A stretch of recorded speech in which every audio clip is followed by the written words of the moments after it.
Olá pessoal, como você já sabe, essa aqui é a Sandra. E esse é o Moisés. E nós vamos estar dando continuidade ao estudo de Tessalonicenses, né? O livro 1 e o livro 2, especificamente sobre o versículo de 2 Tessalonicenses, o capítulo 2, de 1 ao 3. Nós começamos desde o primeiro vídeo, certo? A gente vai estar continuando aqui agora. Ok, eu vou dar uma retomada na leitura para a gente não ficar muito perdido, porque a gente começou os vídeos falando que quando chegasse aqui nesses versículos dos livros de Tessalonicenses seria mais complicadinho mesmo. Então, segundo Tessalonicenses, capítulo 2, eu vou retomar a leitura. Ora, irmãos, rogamo-vos pela vinda do nosso Senhor Jesus Cristo e pela nossa reunião com Ele, que não vos movais facilmente do vosso entendimento, nem vos perturbeis, quer por espírito, quer por palavra, quer por epístola, como se fosse de nós, como se o dia de Cristo já estivesse perto. Ninguém de maneira alguma vos engane, porque não será assim sem que antes venha a apostasia e se manifeste o homem do pecado, filho da perdição, que se opõe e se levanta contra tudo que se chama Deus e que se adora, tarará, de sorte que se sentará como Deus no templo, papapá.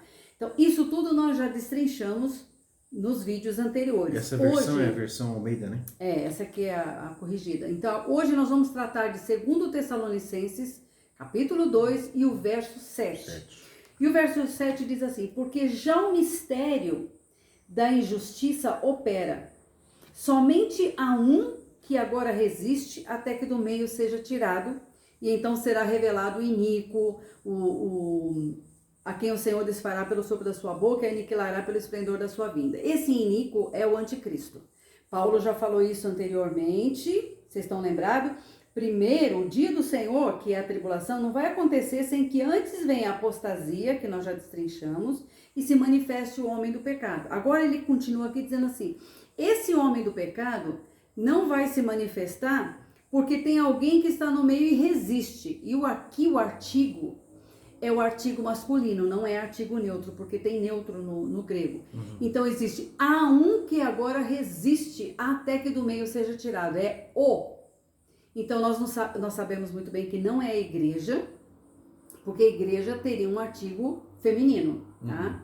Eclésia seria um artigo feminino para eclésia, mas aqui é masculino, então não é a igreja.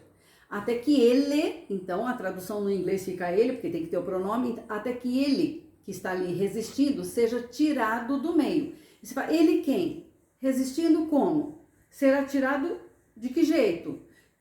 Do meio do quê? Né? Surge um monte de pergunta. É isso que nós vamos ver agora. Esse resiste é a palavra katecon, e quer dizer detém, impede e resiste, tá certo? E do meio é do meio mesmo, a palavra é mesos, né? Não tem muita coisa. E nós sabemos que esse iníquo é o anticristo. Bom, quem é este, tá? Que está no meio impedindo que o anticristo se manifeste? Tchan, tchan, tchan. Porque tem que ser alguém, gente, poderoso, o suficiente, aliás, todo poderoso, né? E veja bem, ele está resistindo há 2000 anos, que Paulo já dizia que ele já estava no meio do povo, O mas espírito, o espírito anticristo, já, então isso. é super poderoso, que é o Espírito Santo.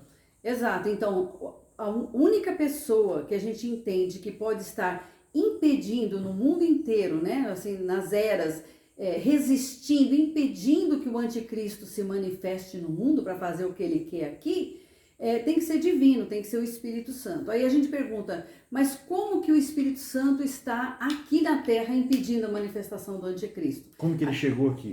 Aí nós temos que lembrar que Jesus, quando foi para o Pai, ele disse: olha, é preciso que eu vá para que eu possa enviar o Consolador, o Espírito Santo, que guiará vocês dentro de toda a verdade. Então, como que era antes da igreja, gente? O Espírito Santo, ele vinha no Velho Testamento. Vinha sobre profeta, sobre rei, né? Vinha reis, sobre alguém, sobre pessoa, né? pontualmente, Isso. um rei, um profeta, um sacerdote, ele vinha sobre essa pessoa. E Deus executava a vontade dele por meio dessa pessoa. Ele fazia a função que ele tinha que fazer ali naquela pessoa. Quando a igreja nasceu, o que aconteceu? O Espírito Santo foi derramado sobre todos os que creem.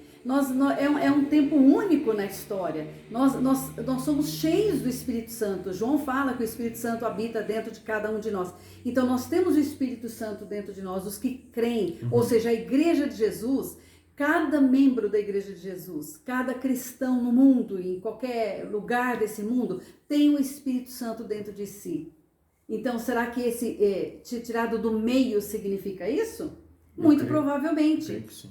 E como é que o Espírito Santo vai ser tirado? Porque fala até que do meio seja tirado.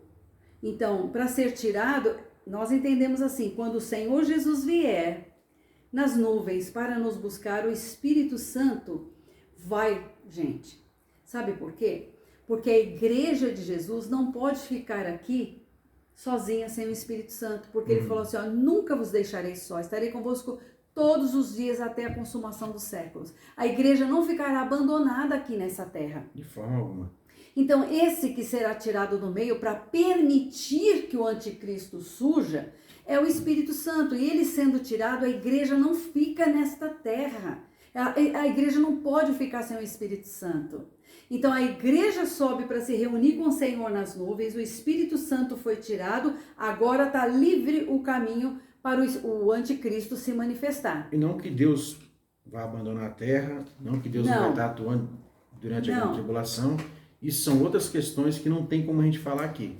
Só dizendo que o Espírito Santo não vai se ausentar do planeta Terra, Isso. mas ele vai vir sobre pessoas pontualmente, como Exato. ele fazia no Antigo Testamento. Que a era da graça vai... Ele não vai estar mais Terminar. da mesma maneira como ele está hoje, Isso. né, aqui na igreja. Então, voltando, segundo Tessalonicenses capítulo 2, o que a gente entende que Paulo está dizendo ali é, irmãos, eu rogo-vos pelo arrebatamento, que vocês não se movam facilmente do entendimento, porque a grande tribulação não começa até que haja a partida e se manifeste o anticristo.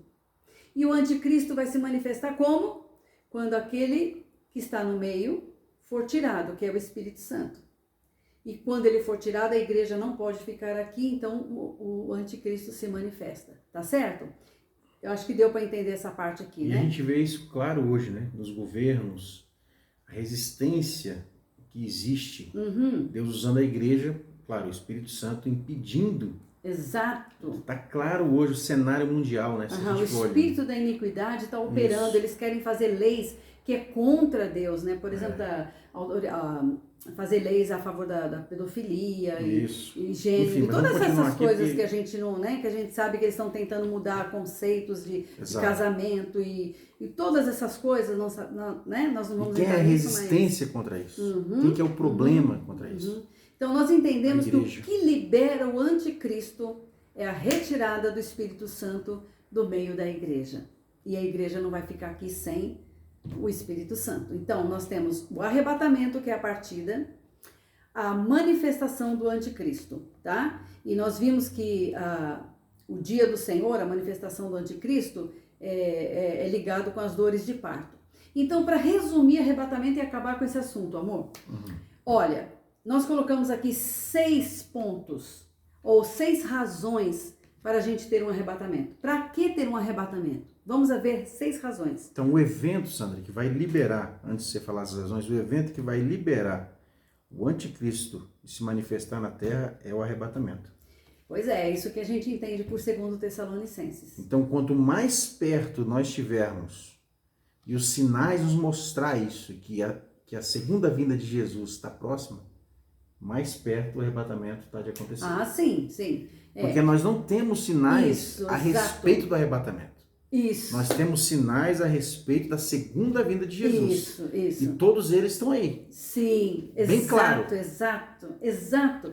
Como os sinais da segunda vinda estão visíveis todos os dias e está assustador até, então nós sabemos que o arrebatamento está muito mais perto. Exatamente. Quanto mais o cenário estiver preparado, mais perto de Jesus a gente tem que estar, porque a trombeta vai tocar. Vigiando e preparado, com as vestes, né, preparadas. 6 razões para se ter o arrebatamento. Primeiro, para estarmos para sempre com o Senhor. Segundo Paulo falou em 1 Tessalonicenses 4,17. Para estarmos sempre com o Senhor. Porque depois que a gente se juntar com Ele, onde Ele for a gente vai. Ele vem, a gente vem, tá? Ele reina, a gente reina. Tá. Segundo, para desfrutarmos daquele lugar que Jesus foi preparar na casa do Pai. Lembra em João 14, de 1 a 4? Vou preparar-vos lugar, mansões, quando estiver pronto eu venho buscar para vocês. Nós temos essa expectativa. Então, essa é a segunda razão para se ter um arrebatamento. Para os cristãos poderem desfrutar desse lugar que Jesus prometeu que estaria preparando para nós. Terceiro, para nos apresentarmos diante do tribunal de Cristo, que é tribunal Bema, de premiação. Está lá em 2 Coríntios 5:10 e tem outros versículos, você tem que ver os vídeos anteriores. A quarta coisa, para as bodas do Cordeiro, certo? Apocalipse 19:7. A quinta coisa, para nos livrar da ira vindoura, do julgamento. Eu não vou falar agora porque são muitos versículos, Jesus e Paulo e todo mundo falando assim, para vos livrar da ira vindoura, porque vocês não foram feitos para passar pela ira. Nós falamos um pouco disso. Existe um padrão na Bíblia. Sempre quando Deus traz julgamento, ele livra o justo. E a sexta razão que eu coloquei aqui é que o arrebatamento, né, o Espírito Santo sai, a igreja não fica, então libera o anticristo. Então, liberando o anticristo, a gente já sabe que quando o anticristo se manifesta, começa os 7 anos de grande tribulação. Por quê? Porque ele assina um acordo com muitos por 7 anos. Tá certo? Até aqui tudo bem? Isso sem falar, Moisés, que ainda teria uma outra razão. É que quando o templo lá em Jerusalém for reconstruído, os judeus vão começar a sacrificar de novo. Certo? E não pode estar junto à igreja, que Jesus é o sacrifício perfeito, e o sacrifício lá no templo, os dois, entendeu? Não dá para funcionar junto. Então, para o templo existir e começar a fazer sacrifícios de novo, porque eles vão estar debaixo da lei de Moisés, a igreja não vai estar mais só aqui. para quem não sabe, né? Uma informação, eles têm tudo pronto para reconstruir o templo. Tudo pronto. Então, agora, o nosso próximo vídeo, nós vamos falar sobre o período da tribulação. Isso. O que é, as diferenças e etc. Ótimo, então. Se inscreva no nosso canal, pessoal. Compartilhe esse vídeo. Aperte o sininho.